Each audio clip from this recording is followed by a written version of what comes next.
descubriendo el camino que me ha apasionado la investigación. También agradezco al doctor Aníbal Rueda, que está haciendo el esfuerzo de conectarse a la Corte Suprema de Justicia de España, y a mi tutor, el doctor Fran López. Pero sin más, vamos a iniciar esta presentación, porque yo sé que en mi conferencia aquí el tiempo es poco. Vamos a ir planteando cuáles han sido los temas de esta investigación. Lo primero que les voy a contar que el objetivo principal de la investigación que abordé, titulada Las mutaciones originadas en las interpretaciones vinculantes de la Sala Constitucional de la Suprema Justicia, fue limitado al periodo desde el año 2000 al año 2018, y el objetivo es verificar cuáles han sido las mutaciones constitucionales o las transformaciones que ha llevado a cabo la Sala Constitucional a través de esta facultad interpretativa que está establecida en el artículo 335 de la Constitución. La finalidad de la investigación está dirigida a la garantía de la seguridad jurídica para permitir visibilizar de manera clara y en un texto único cuáles han sido esas transformaciones llevadas a cabo a través de esa labor interpretativa de las normas constitucionales por la Sala, y tenerlas en un único texto para poder evidenciar cuáles han sido las magnitudes de esas interpretaciones. El diseño metodológico de esta investigación se estructuró en 5 distintas fases. Una primera de conceptualización de la mutación constitucional, una segunda de la elaboración de una base de datos propias, pero esa base de datos propia se tomó a partir de la información oficial extraída de la página web del Tribunal Supremo de Justicia, en una de año a año lo que es la información de todos los recursos de interpretación que fueron solicitados, y de doctora, allí luego tuvimos... ¿sí? Doctora María, disculpe la interrupción. Los participantes nos indican que se está escuchando con mucho ruido y con mucha interferencia. Al parecer es algo con su micrófono, no sé si podamos corregir, porque digamos varias personas, varios participantes nos indican lo mismo. Déjame ver si cierro aquí. ¿Aló? No sé si... Ok, ¿me escuchan hable mejor? para ver, ¿Si hagamos una prueba. ¿Aló? ¿Sí me escuchan? Ahora ¿me oyen mejor? Mucho mejor, perfecto. Voy a silenciar mi micrófono y le doy el paso. Perfecto, muchas gracias. Adelante. Una segunda fase de esta metodología es la elaboración de la base de datos, como les venía diciendo, a partir de la página oficial del Tribunal Supremo de Justicia, donde se extrae primero las solicitudes de los representación de impuestos, y de allí luego se extrajo una segunda base de datos con los recursos de interpretación declarados procedentes. Con estas bases de datos, procedimos a una tercera fase, que fue el análisis de cuantificar las decisiones, que nos arrojaron unos resultados que me sorprendieron. Y luego de las declaradas con lugar, el análisis cualitativo, para verificar cuál ha sido el alcance y sentido de la interpretación que ha dado la Sala Constitucional en cada caso, y poder identificar si hay un alcance y sentido dentro de los parámetros propios de aclarar lo que es la norma, o si realmente se produce alguna transformación o una mutación constitucional. Por último, procurar en una redacción única las normas constitucionales como han quedado redactadas conforme a las interpretaciones realizadas por la Sala Constitucional. Dentro de la primera fase, la conceptualización de la mutación, solo limitándonos a lo que desarrollamos dentro del ámbito de investigación, creo que la mutación es una potestad que se tiene a través de la cual se logra la transformación informal de la Constitución, pero sin la modificación del texto escrito constitucional. Y la finalidad de esta transformación informal es la adaptación de la Constitución a las realidades. Es decir, es lograr que sea una Constitución mucho más ágil, mucho más expedita y que se adapte a las nuevas realidades. En la investigación, por supuesto, nos enfocamos en esta conceptualización a la interpretación transformadora de la Constitución como consecuencia de la potestad normativa establecida o prevista en el artículo 335. Debo aclarar que cuando chequeamos estas transformaciones informales, hicimos referencia a si estaban conformes o no al desarrollo propio como límite los principios constitucionales, o si podíamos estar en presencia de lo que la misma Sala Constitucional ha denominado como el falseamiento de la Constitución. Este falseamiento de la Constitución implica que ha habido interpretación constitucional que transgrede la propia Constitución. Y esto es tomado de una sentencia de la Sala, la sentencia número 74 del año 2006, en el amparo constitucional interpuesto por Acción Democrática contra el Consejo Nacional Electoral. En la segunda fase de la metodología abordamos la elaboración de la base de datos. Y en esta elaboración de la base de datos se hizo año a año y por hojas separadas en una base de datos Excel la recopilación de la información de los recursos de interpretación. Nada más le coloco como muestra la del año 2018. ¿Cuál fue la data que se tomó? La cantidad de decisiones dictadas por año, el número de la sentencia según la identificación del tribunal, quiénes son las partes solicitantes, si el solicitante es un particular o un funcionario público, el número de expediente, quién es el ponente, la fecha de interposición del recurso de interpretación, la fecha de decisión para tomar el lapso promedio para dictar la decisión. Luego, el artículo que es solicitada su interpretación, su ubicación en la estructura constitucional y cuál fue el dispositivo del fallo. O sea que de los 18 años tenemos desde el año 2000 hasta el año 2018, tenemos entonces la data de toda la información tomada. En cuanto al primer análisis que se hace, el análisis cuantitativo, podemos observar que en el periodo de estudio se han interpuesto ante la Sala Constitucional la cantidad de 493 recursos de interpretación, siendo que han sido declarados procedentes la cantidad de 66 recursos de interpretación. Es de aclarar, y por eso coloco la nota allí al pie de página, que de esas 66 sentencias que declara la procedencia del recurso de interpretación, en el análisis cualitativo que hicimos, 3 de ellas no corresponden a normas constitucionales, sino que corresponden al Estatuto de la Transición del año 2000, a la Ley Orgánica de la Procuraduría General de la República y a la Ley de Remuneración de Altos Funcionarios Públicos. Es decir, que no corresponden a normas constitucionales, pero la Sala igual las interpretó. Por lo tanto, cuando veamos la referencia a las mutaciones constitucionales, ya ese 66 baja a 63, que son las referidas a las normas constitucionales.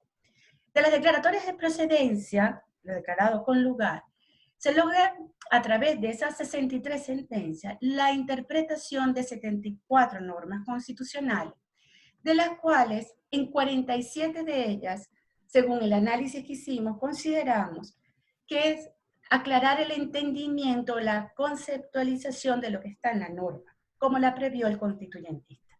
Pero en 27 de esas normas constitucionales conseguimos que se establece un alcance y sentido que podemos calificar como transformaciones informales de la Constitución y que las identifico en los artículos que menciono allí. Ya para la presentación específica no nos vamos a referir a las 27 transformaciones informales, sino escogí solamente 12 por razones del tiempo en la presentación. Si vemos en la gráfica, solo a modo de ejemplo, vemos que aquí están establecidos los años. Aclaro que el año 2000 no se incorpora en la gráfica porque la primera solicitud de recurso de interpretación la vemos en enero del año 2001, es decir, en el año 2000 no es interpuesto ningún recurso de interpretación. Vemos que de 38 solicitudes se resuelven con lugar solo una. Vamos a ver solo los picos. En el año 2003, 65 solicitudes de interpretación, se resuelven 7. En el año 2005, 54 solicitudes, se resuelven 5. Luego vemos en el año 2008, 31 solicitudes, se resuelven 6. Luego bajan las solicitudes en el año 2013, un año políticamente convulsionado, a la muerte del presidente electo Chávez, 28, se resuelven 2. Luego tenemos 2015-2016, con la nueva Asamblea Nacional, 19, se resuelven 6. En cuanto a los resultados cuantitativos, también llama la atención que en los recursos de interpretación interpuesto, la mayor cantidad de solicitudes la vamos a ubicar en el título 3 de la Constitución, que está referido a derechos humanos y garantías y deberes. Sin embargo, el título que es declarado con mayor normas interpretadas por la sala, es decir, que más interpreta la sala norma, es el título 5, el referido a la organización de los poderes públicos nacionales. Fíjense que de las 493 solicitudes, 174 de ellas fueron referidas al título 3, 85 de ellas referidas al título 4 del Poder Público y 130 solicitudes del título 5. Aquí lo vemos, la distribución en cuanto a las solicitudes, vemos que el título 3 es el que tiene el mayor porcentaje de solicitudes de recursos de interpretación, que genera mayor cantidad de dudas. Luego el título 5, el título 4 y las demás interpretaciones se distribuyen a lo largo de los restantes títulos. En cuanto a la cantidad de sentencias declaradas con lugar, vemos que el título que tiene mayor interpretaciones es el título 5, con 10 normas constitucionales interpretadas.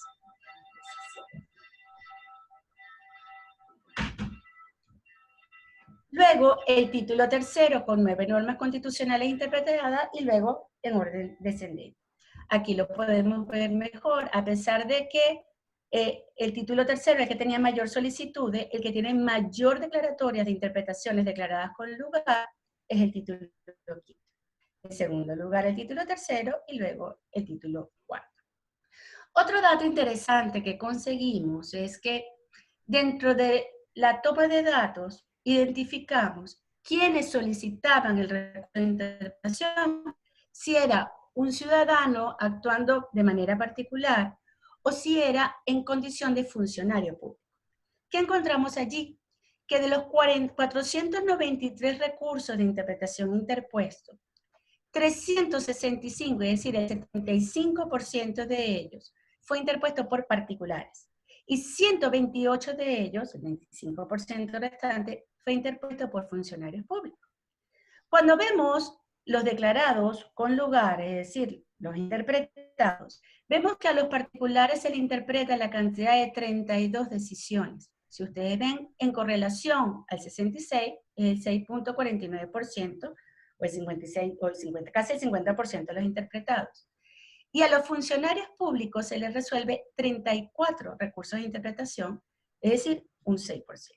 Lo curioso llama la atención cuando observamos que entre lo interpuesto por los particulares y lo decidido, cuando comparamos, a los particulares se les resuelve un 8% de sus solicitudes procedentes.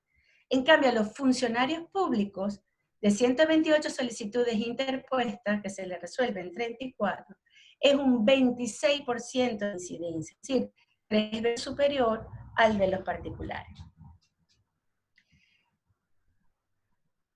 En el análisis cuantitativo que no les traje a colación, también hubo un dato interesante. Cuando analizamos los dispositivos del fallo, vemos que el 75% de los dispositivos del fallo están relacionados a inadmisibilidad del recurso, incompetencia del recurso, o no tener materia sobre la cual decidir en el recurso. Solo un 26% es que admiten, resuelven, interpretan o declaran no procedente. Efectuado ya ese análisis cuantitativo, fuimos al análisis ahora cualitativo de la sentencia, es decir, vamos a analizar las 63 sentencias declaradas procedentes, cuál ha sido el alcance y sentido establecido por la Sala Constitucional en cada caso solicitado. Aquí les aclaro que vamos a referirnos solamente a 12 de estas 27 mutaciones que pudimos ubicar. Y también hacer la acotación que vamos a encontrar dentro de estos recursos de interpretación algunos datos curiosos. Vamos a encontrar que a partir del año 2013 vamos a conseguir lo que se denominan ponencias conjuntas, con mayor énfasis. vamos a ver que hay lapsos de decisiones de 1 día, 2 días, 3 días, desde el momento de la interposición del recurso al momento de su decisión, cuando el promedio para sentenciar a veces de 300 días, de 276 días, tomando como promedio para la interpretación de la sala. Y además observamos que si bien a partir del año 2005 la Sala Constitucional estableció la obligatoriedad de publicar las sentencias en Gaceta Oficial, no todas han sido publicadas. Esa acotación debía ser. Aquí la metodología implementada para ese análisis cualitativo. Vamos a hacer referencia a los datos de la sentencia, que están referidos en este caso al artículo 6, a la interpretación del artículo 6. Transcribiré de este lado cómo está redactado el artículo, conforme a la Constitución, y cuál sería la redacción incorporada conforme a este recurso de interpretación declarado por lugar.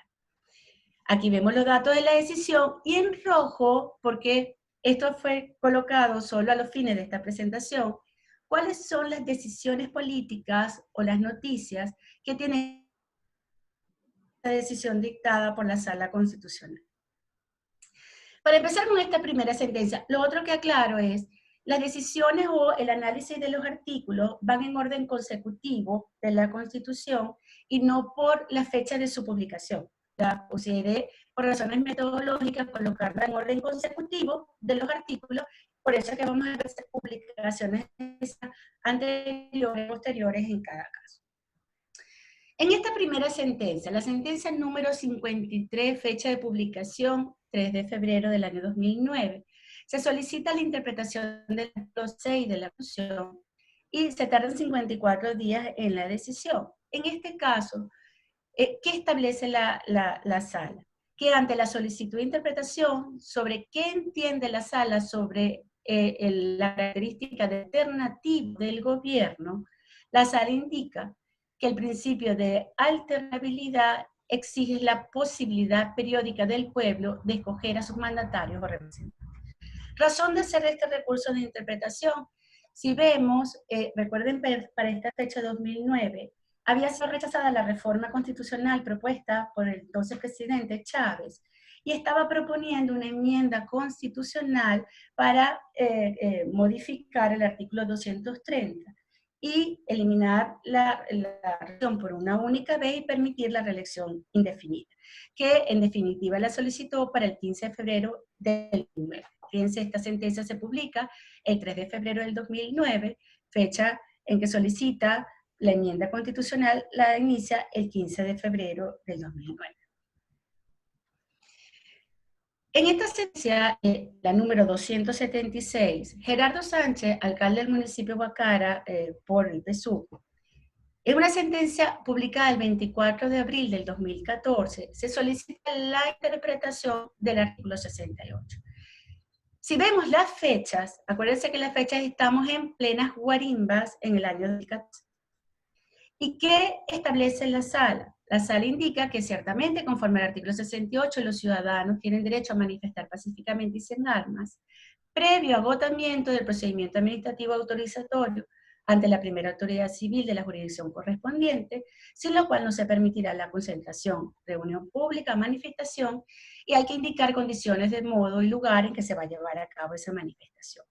Igualmente, en esa decisión indica que tanto las policías municipales como las estadales, como la Policía Nacional Bolivariana y la Guardia Nacional Bolivariana detengan una competencia compartida en materia de orden público. Si vemos por las fechas de la decisión, 25 de marzo del 2014, las noticias ¿cuáles estaban? Las guarimbas habían comenzado en febrero, habían metido preso no solamente al alcalde Enzo Escarano del municipio de San Diego, sino a Ceballos, porque había sacado el amparo constitucional de haber retirado los escombros de las vías principales. Y la intervención de la policía, al menos en San Diego, ocurre, fíjense, el 27 de marzo del 2014. Sí, a 2 días de la interposición de este recurso de interpretación. En la sentencia 565, con fecha de publicación del 15 de abril del 2008, La Procuraduría General de la República solicita la interpretación del artículo 164 en el numeral 10. Y la Sala Constitucional establece, con respecto a esta competencia estatal, que en virtud de la potestad de coordinación del Ejecutivo Nacional, el presidente de la República, en Consejo de Ministros, podrá asumir directamente la conservación, administración y aprovechamiento de las carreteras de uso comercial para mantener en buen resguardo los derechos de los usuarios.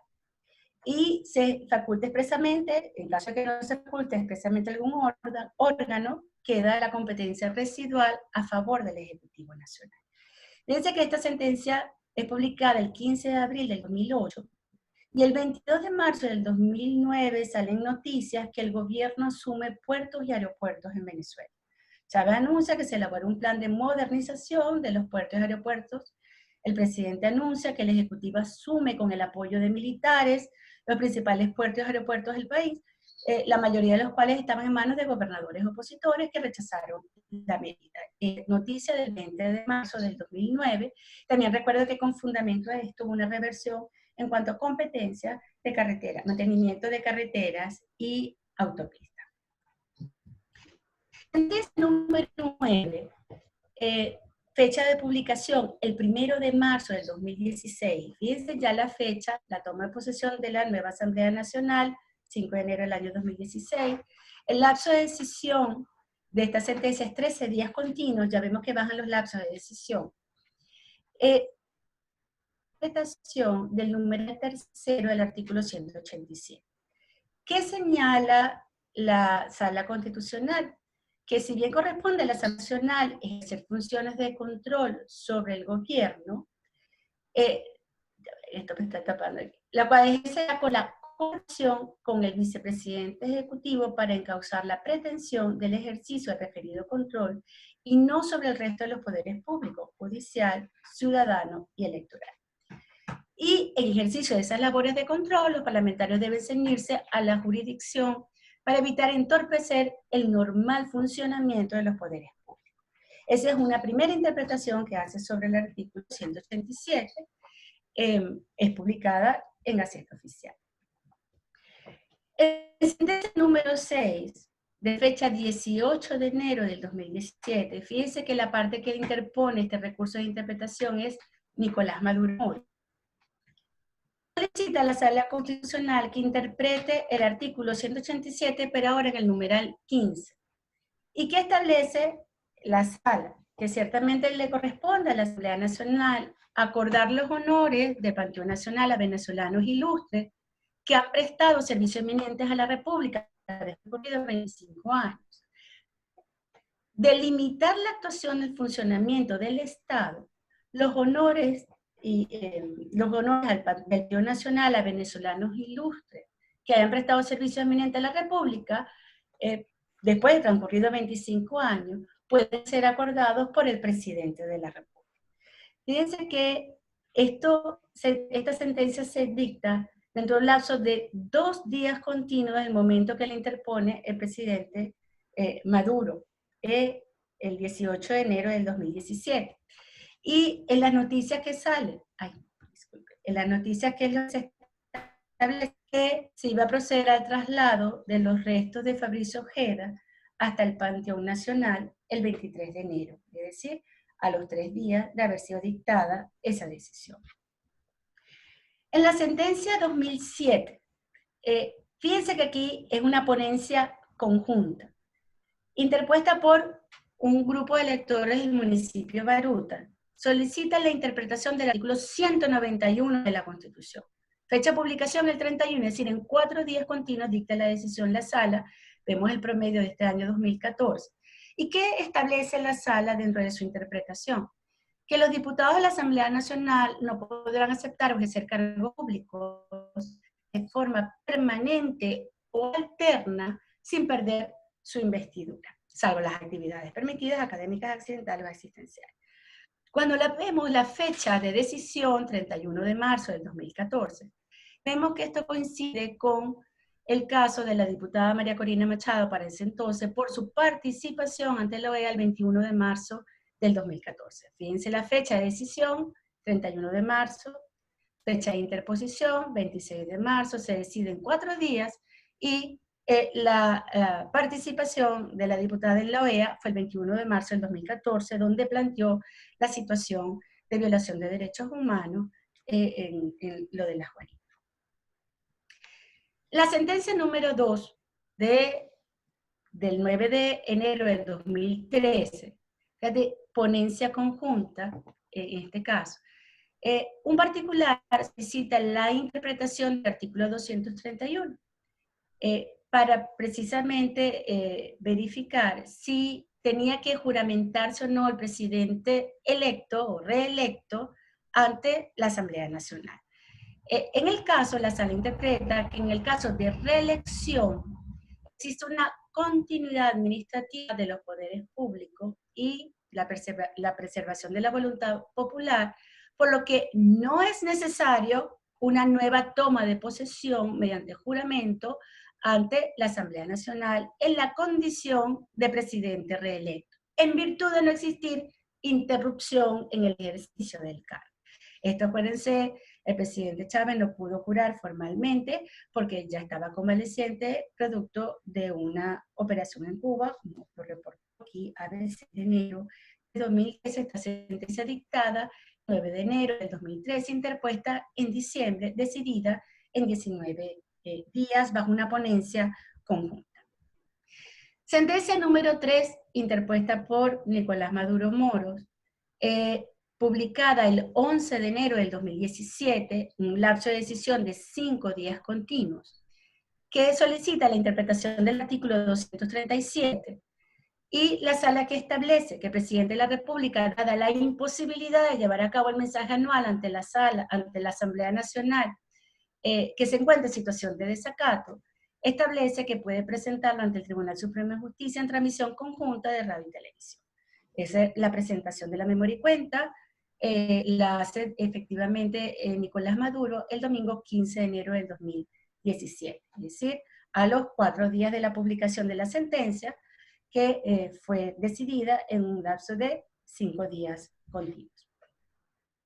La sentencia número 90, en similares condiciones, el vicepresidente de la República, Tarek El Aissami, solicita a la Sala Constitucional que interprete el artículo 244, a ver si los ministros tienen que presentar su memoria ante la Asamblea Nacional, y la Sala, en un lapso de 5 días, publicada la sentencia el 24 de febrero del 2017, establece que presentarán su memoria ante el Tribunal Supremo de Justicia, y efectivamente la presenta el 3 de marzo ante el Tribunal Supremo de Justicia. Fíjense cómo el recurso de interpretación sirve de piso de fundamento para políticas posteriores. La sentencia 1864, Diosdado Cabello en su condición de presidente de la Asamblea Nacional, es una ponencia conjunta. Ustedes recordarán la 1864 y 1865. Fecha de publicación, 22 de diciembre del 2014. Fecha de interposición, 19 de diciembre del 2014. Apenas 3 días continuos para la toma de decisión. ¿Qué artículo se interpreta? El artículo 279, para la designación del Consejo Moral Republicano. Y establece la sala que en caso de no haber sido convocado el Comité de Evaluación de Postulaciones por el ciudadano, la Asamblea Nacional procederá en este supuesto, dentro de los 30 días continuos, a decidir por mayoría absoluta y no por mayoría calificada, como es la que establece el artículo 279. Con fundamento a este recurso de interpretación, vemos que a finales del 2014 se hace la renovación del Consejo Republicano, designándose a Luis Ortega Díaz como fiscal general, a Tarek Saab como defensor del pueblo y a Manuel Galindo como Contralor General de la República. Pero ustedes me dirán, bueno, ¿y la sentencia 1865?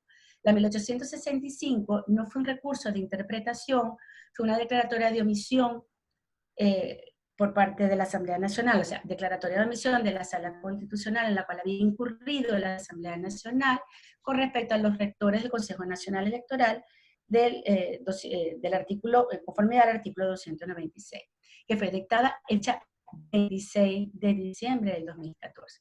Fíjense que la orden de sesión extraordinaria del 22 de diciembre del 2014 acuerdan la designación del defensor, contralor y fiscal, designación de los rectores y designación de los magistrados, con la mayoría sí. La sentencia 469, interpuesta por Tarek William, fue una ponencia conjunta, 14 días continuos para la toma de decisiones, solicita la interpretación del artículo 285 y que establece en la Sala Constitucional que la Defensoría del Pueblo puede tener competencia para el acceso a todas las actuaciones de investigación que cursen ante el Ministerio Público, ante los tribunales de jurisdicción penal ordinaria y penal militar.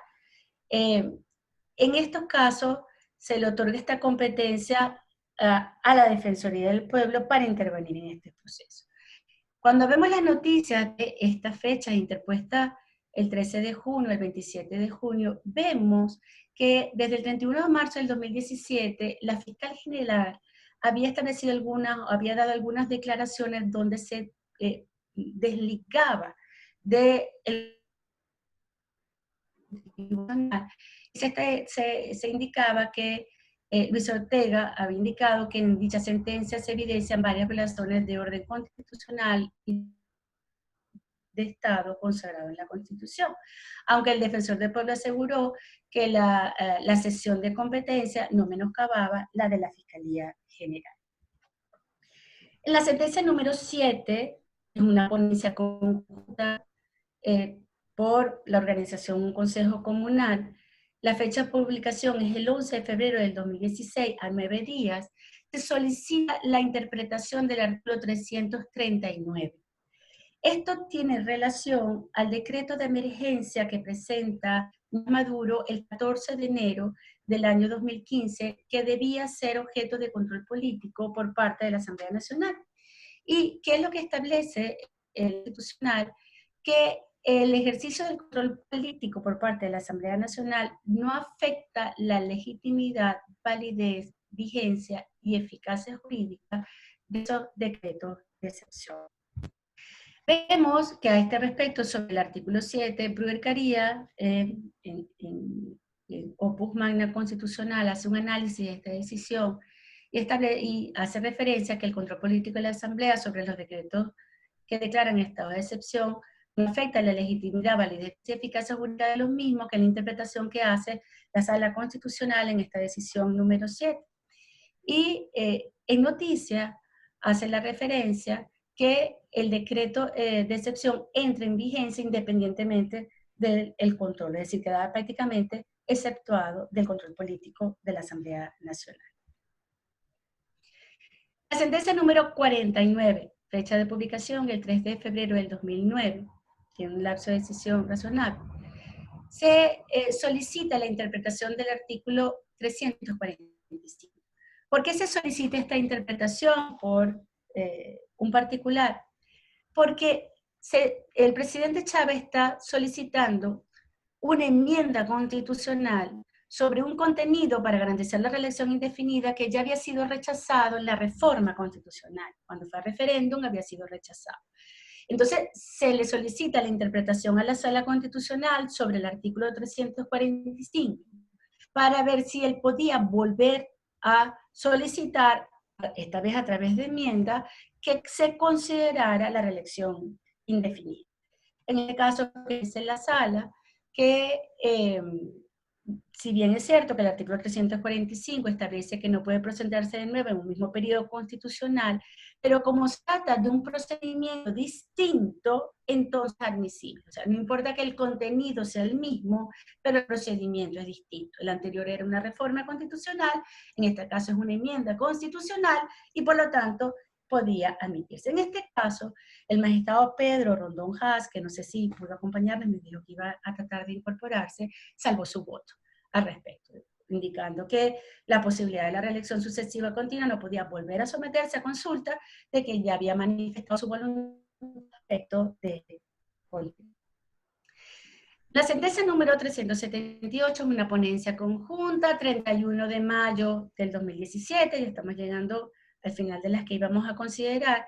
Se solicita la interpretación del artículo 348 de la Constitución para preguntar si realmente el presidente de la República o Nicolás Maduro podía convocar una Asamblea Nacional Constituyente sin que fuese obligante el referéndum consultivo previo, y la Sala Constitucional establece la vigencia en 22 días continuos, interpuesto por el abogado Leopoldo Pita Martínez en una ponencia conjunta, que por cierto no fue publicada en Gaceta Oficial, al menos no la pude detectar de las gacetas oficiales, indica que puede hacer la convocatoria sin que sea obligante el referéndum consultivo previo a esa convocatoria. ¿Cuáles son las reflexiones finales? Como les indico, solamente hice referencia a 12 de las transformaciones informales, las que considero que llamaban más la atención por razones de tiempo. Pero las reflexiones finales, fíjense, podemos constatar que ha permeado en la facultad desarrollada por la sala lo que Daulín y Hess advertían como el peligro de la incongruencia entre lo interpretado por los criterios jurisprudenciales con el sistema axiológico de la Constitución.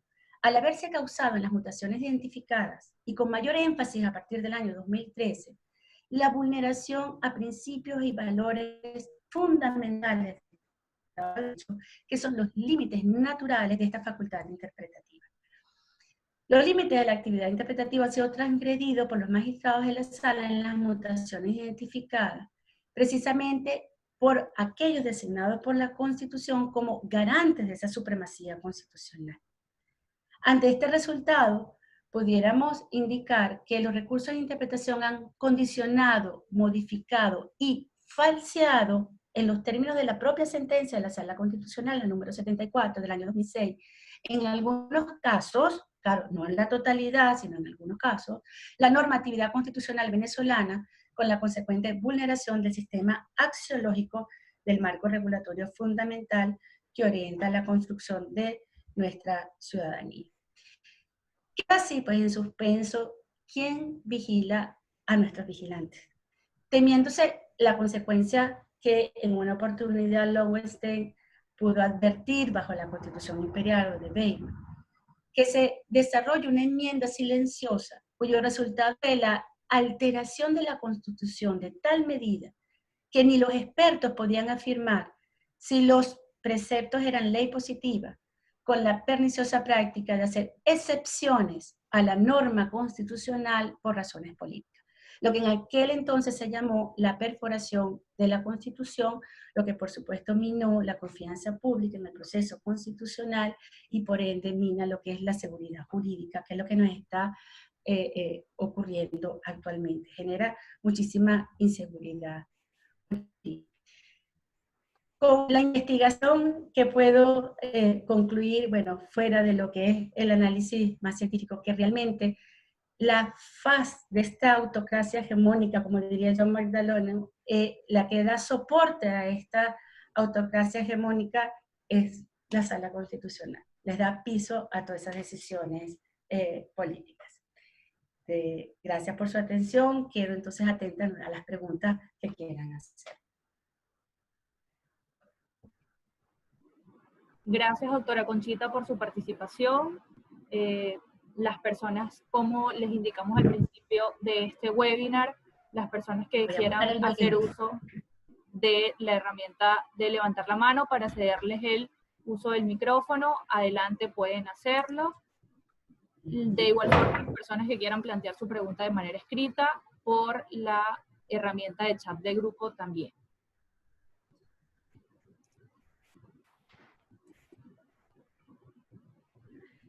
No sé si dejo de compartir la pantalla para verlos. No, sí, vamos a colocarla. Okay. Exacto, así lo.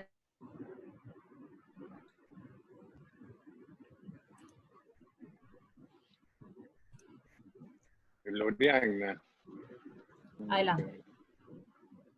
Okay. ¿Me oye? Tengo audio. Okay. Sí, adelante.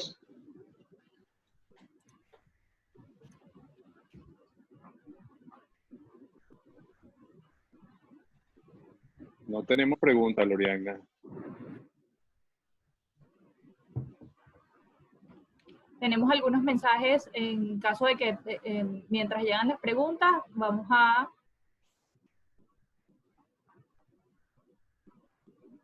personas que están ingresando. Bueno, una cantidad importante de saludos a la doctora Conchita, que le haremos llegar de manera... Los estoy viendo, gracias. Sí, la muchas doctora gracias a los Neri Ríos desde Caracas, Venezuela, le manda un saludo. Al doctor Aníbal Rueda, que veo que se conectó, que muy agradecido por estar allí, ex magistrado de la Sala de Casación Civil. Muchas gracias, doctor. Abogada Vanessa Jaime Reyes también la saluda desde el municipio de San Diego. Saludos. Al doctor José Pedro Barnola, que lo estoy viendo, agradecida por su presencia. Un saludo, doctor. El doctor José Armando Sosa, excelente presentación. La doctora Nancy Castillo, saludo, mi estimada doctora Conchita. Doctor Diógenes Bermúdez nos comenta, muy buen trabajo, clara evidencia por si alguien tenía dudas que la sala está al servicio del Ejecutivo. Lo importante, lo que más me llamó la atención de esta investigación es poder visibilizar en un documento único todas las interpretaciones que se han hecho. Cuando uno ve en un documento único es que se asombra, porque poco a poco van dictando las decisiones, pero cuando las podemos reagrupar, y esto solo sobre los recursos de interpretación, no hemos abarcado los amparos o las omisiones que ha dictado, es decir, esto es un área de investigación y asombra los resultados que se obtienen.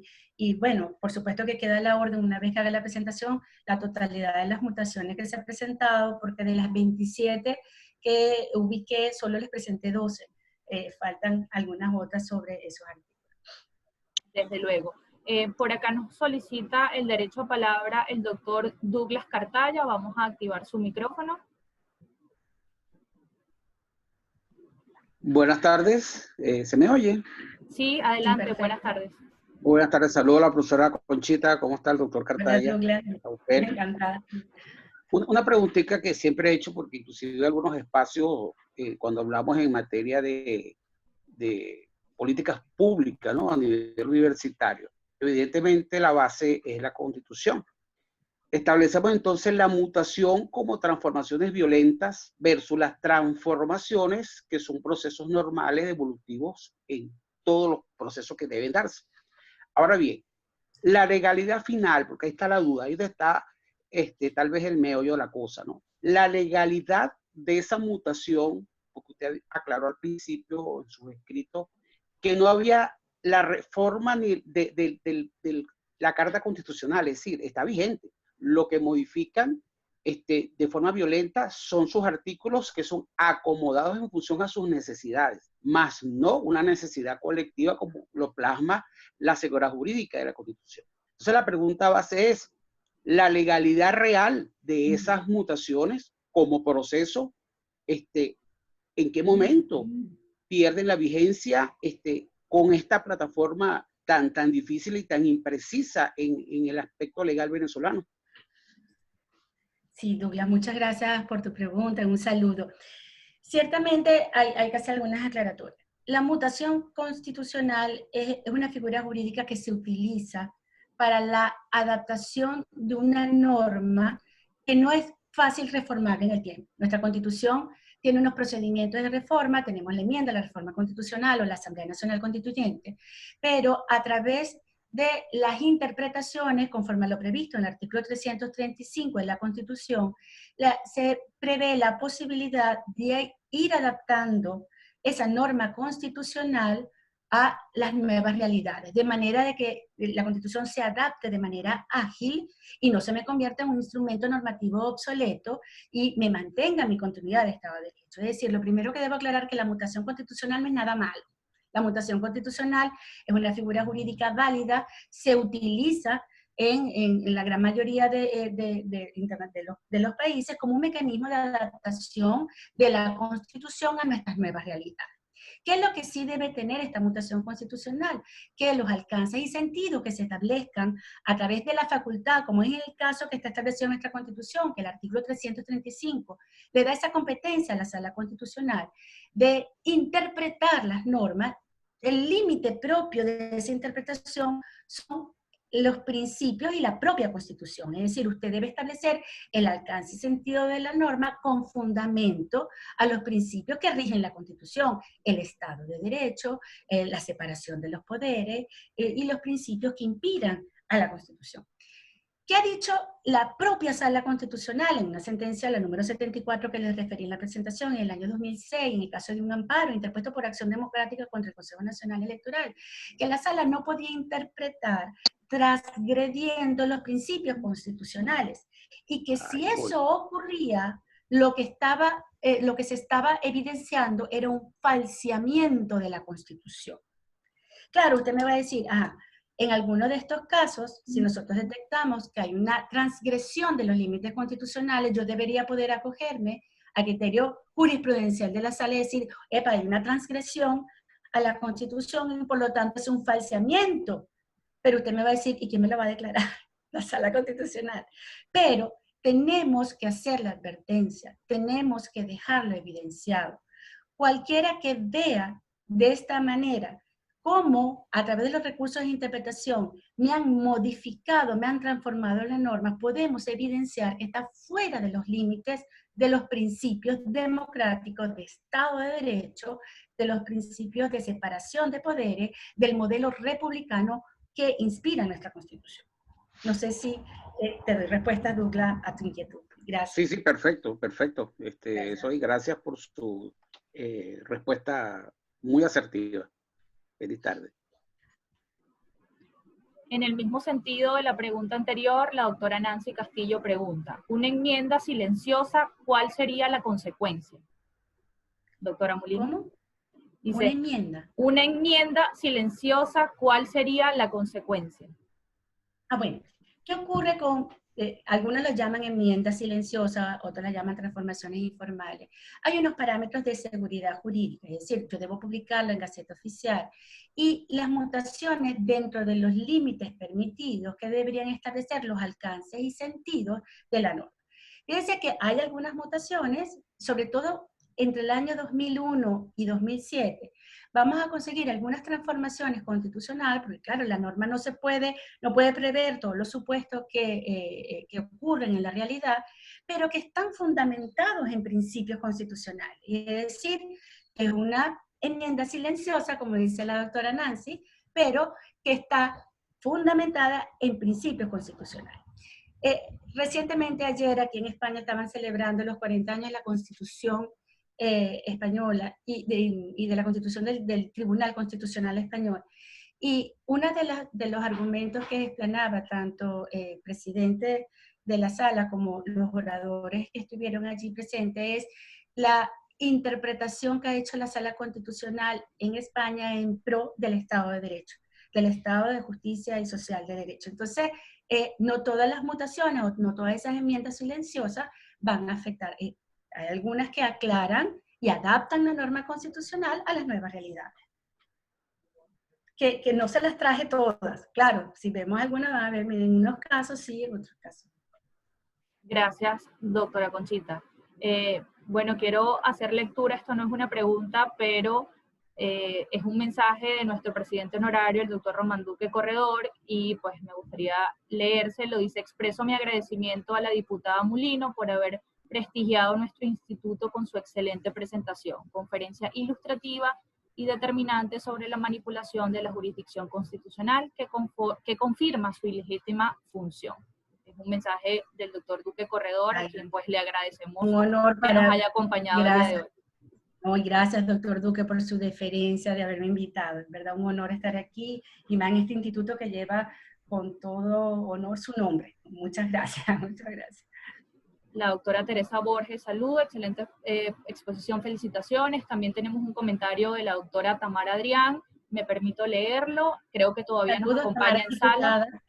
Correcto, sí. todavía nos acompaña, creo que todavía nos acompaña en sala. Dice, toda la razón, desde temprano, desde el año 2003, alerté sobre el peligro de que la Sala Constitucional se convirtiese en el instrumento de imposición de un totalitarismo en Venezuela. La doctora Irma Lovera, excelente y metódico trabajo, valiosa conclusión que nos ayudará a que no suceda. No suceda lo mismo en el futuro que deseamos. La doctora la diputada María Gabriela Hernández, también presente en sala. Querida colega, qué buena labor de sistematización de todo lo que nos ha traído hasta la destrucción de la seguridad jurídica. Bueno, también tenemos acá mensajes de salutación que se los haremos llegar a nuestra ponente invitada al final de esta sesión. Tenemos un comentario acá que me permito leer. Con ese complicado panorama jurisprudencial queda en evidencia una vez más no solo la violación de los más elementales principios de separación de poderes, el sistema judicial al servicio de una parcialidad y un tribunal supremo al servicio del régimen. Me pregunto ahora, conociendo el mal como sabemos, ¿cuáles serían sus propuestas para la reconstrucción de un nuevo régimen constitucional? Bueno, evidentemente, y aquí creo que me pongo la cachucha de diputado. Yo pienso que tenemos que ir a unas elecciones, pero bajo unas condiciones válidas. Unas elecciones que nos permitan realmente elegir. Realmente los diputados vence su periodo ahora en diciembre, deberíamos ir a unas elecciones, pero con estas condiciones, inhabilitación a partidos políticos, inhabilitación a los principales candidatos que tienen posibilidad, con un CNE, que 3 de los miembros son los mismos magistrados y casi todos están sancionados por violaciones de Estado de Derecho, no es fácil. Porque ¿qué es lo que debemos hacer? Debemos elegir a magistrados probos, elegir a magistrados con conocimiento. Ya yo en un derecho de palabra que tuve hace 3 semanas, precisamente contra una de las decisiones de la Sala Constitucional, yo les decía a mis colegas parlamentarios que realmente no hace falta la evaluación de los magistrados actuales. Sus decisiones hablan por sí mismos. Las decisiones hablan del total desconocimiento que tienen del ordenamiento jurídico. Y les digo, con decisión del día de ayer, la del 7 de julio, que tiene que ver con la suspensión de los tributos, la inseguridad jurídica que ha generado en todos los municipios. Como directora general de una alcaldía del municipio de San Diego. Y les digo, la inseguridad no es solamente a los de oposición, que siempre creemos que podemos incurrir en desacato y nos van a mandar meter presos, pero la inseguridad es también para todos los alcaldes, que no sabemos si están suspendidos los tributos, si podemos cobrar, no sabemos si no podemos cobrar tasas, cómo vamos a poder generar el pago para el aseo urbano, la disposición final, o los servicios no emergentes de bomberos, el cementerio. O sea, realmente lo que necesitamos es reconstruir los poderes públicos con las designaciones de personas ejemplares, personas educadas para los cargos, personas que no tengan militancia política y que se subordinen a la militancia política, que realmente quieran defender la constitucionalidad y el principio de legalidad. Esa es la única manera de reconstruir la República. Gracias, doctora Conchita. El doctor Carlos Vivi, respecto al alcance de su estudio, nos pregunta: ¿abarcará el estudio la propuesta sobre cuál sería la solución jurídica a plantearse a través de una reforma constitucional para arreglar las facultades de interpretación de la Sala? Fíjate, en la investigación no se aborda esos temas, pero una de las aristas que podemos establecer de investigaciones futuras es cuáles serían las reformas constitucionales. ¿Por qué? Porque como se identifican las dudas que se plantean, porque tenemos 493 solicitudes de recursos de interpretación, tenemos 66 recursos de interpretación que analizan las normas constitucionales. Hay 47 de ellas que en la sala se pronuncia sobre el alcance y sentido de las normas y cómo debemos entenderlas. Y por supuesto que sería una investigación válida para poder entonces analizar cuáles reformas pudiéramos abordar en un futuro y cuáles tendríamos que ser más restrictivos. Si bien no se establece dentro de la investigación, sí se dan los parámetros para las futuras reformas, porque sabemos dónde están la mayor cantidad de dudas. Y fíjense que la mayor cantidad de dudas, si bien en el título tercero, que tiene que ver con los derechos civiles, las que decide la Sala Constitucional en mayor cantidad que tienen que ver con organización de los poderes públicos y el poder público. Entonces, podemos ver con fundamento a estos recursos de interpretación que están ubicados, están determinados, cuáles serían una futura reforma para poder aclarar las dudas que se han generado en estos 18 años de la vigencia de la Constitución, que ya la estoy actualizando para el año 2019. Pasa que la investigación quedó en el año 2018, se suponía que la presentaba los primeros días de este año 2020, que nos ha sorprendido a todos con el coronavirus. Entonces no hemos podido hacer la defensa hoy. La doctora Nancy Castillo pregunta, doctora Molino, dada la transformación constante, ¿cuál sería el alcance de la alternabilidad?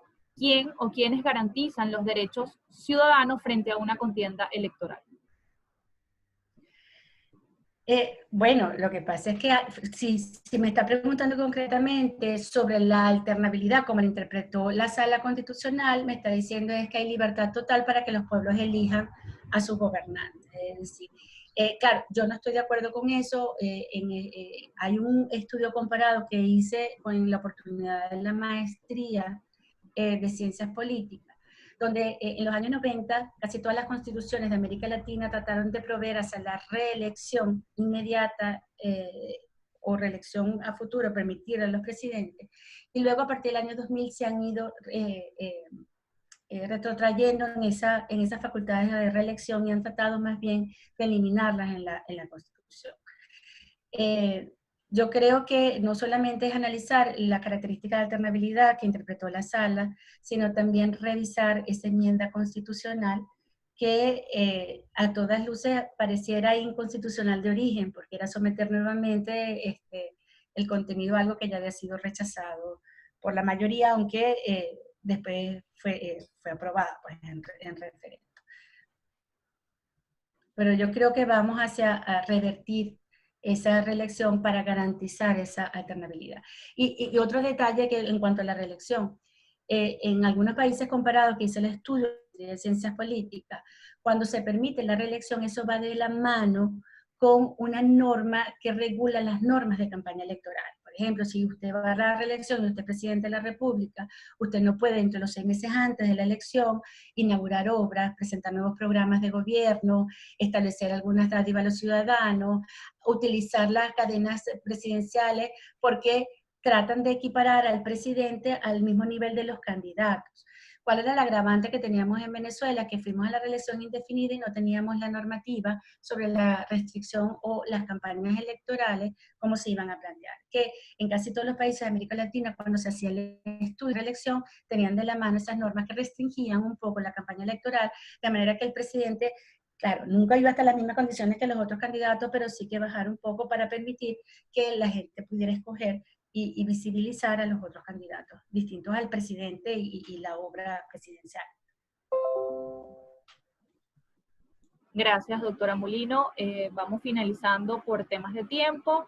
Les agradecemos nuevamente a todas las personas que han expresado sus comentarios o inquietudes por la herramienta de chat. Leo un comentario y una pregunta de la doctora María Gutiérrez, quien expresa: sin límites, el juez constitucional queda sin soporte, sometido al consiguiente riesgo de arbitrariedad, abuso y pérdida de eficiencia y de garantías. Los vínculos entre la política y el derecho, cada vez más estrechos, como se ha visto, evidencian para usted una ausencia de independencia del juez constitucional. Y pregunta, ¿evidencian para usted una ausencia de independencia del juez constitucional y la perversión del Estado de Derecho que ha dejado sin sustento nuestra democracia? Sí, indudablemente. Cuando, si bien tampoco es parte de la investigación doctoral, pero cuando vemos la fecha de publicación de la decisión, inmediatamente que busca la decisión política que se toma a futuro o al mismo tiempo.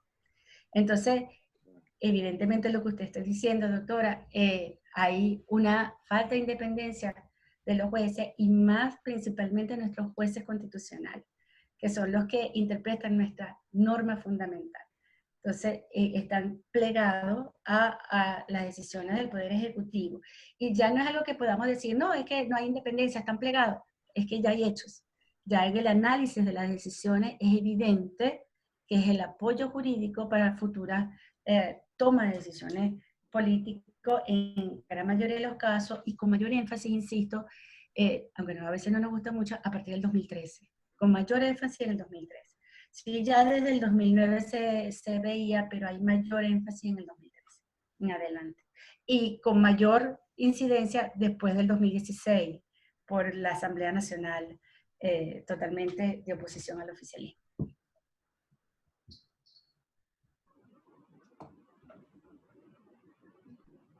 Bueno, creo que no tenemos más preguntas, muchos mensajes como dijimos hace un momento, muchos mensajes de saludos y felicitaciones a la doctora Mulino. Las personas que nos están preguntando sobre el envío de la ponencia, pues creo que amablemente la doctora Conchita manifestó hace un momento que la presentación va a ser compartida a todos los participantes. La subo en el chat. Puedo subirla, no sé si... Esta presentación de igual forma va a ser subida a nuestro canal de YouTube y pues las personas que nos soliciten la presentación podemos con mucho gusto hacérselas llegar a su correo electrónico, no se preocupe, pues lo podemos canalizar por el instituto. Juan Carlos, no sé si tienes algún comentario. Ya para finalizar, por temas de tiempo. ¿Tengo audio ya? Adelante. ¿Sí? ¿Me escucha? ¿Sí? Bueno, darle las gracias a la ponente, doctora Conchita, mire, muy agradecido. Una excelente participación, nos agradó muchísimo el número de participantes, muchas palabras de salutación y de agradecimiento, preguntas interesantísimas. Y en nombre del instituto, pues no me queda más que agradecerle su participación y esperamos contar con usted en el futuro bien cercano, porque el instituto no se detiene, vamos a seguir adelante con muchas presentaciones y tenemos algunas sorpresas que vamos a compartir prontamente.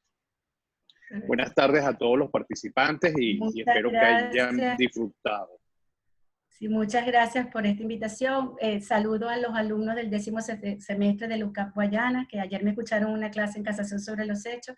Y bueno, y agradecida en compartir estas inquietudes con todos ustedes, porque mientras más visibilicemos las violaciones, estamos hablando un poquito a favor de un Estado de Derecho. Muchas gracias a ustedes por compartir. Gracias, doctora Conchita. Pues gracias a todos. Hasta luego. Gracias y feliz tarde.